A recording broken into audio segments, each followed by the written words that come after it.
কার জন্য সাজবি না? কি এর পাউডার লাগাইছে, কিসের চুলের ফ্যাশন করছে? কে দেখে তোমাদের এই চুল চেহারা?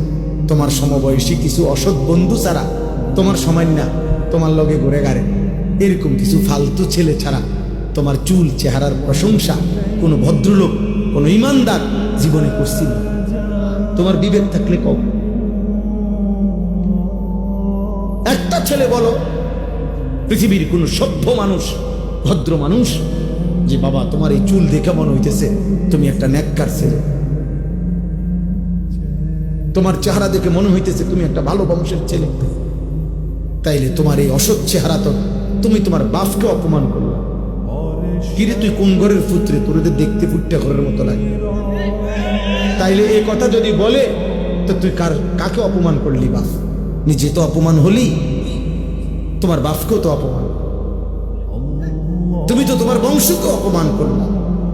কোন বিবেকবান তো তার ইজ্জত নষ্ট করে না, সম্ভ্রম নষ্ট করে না।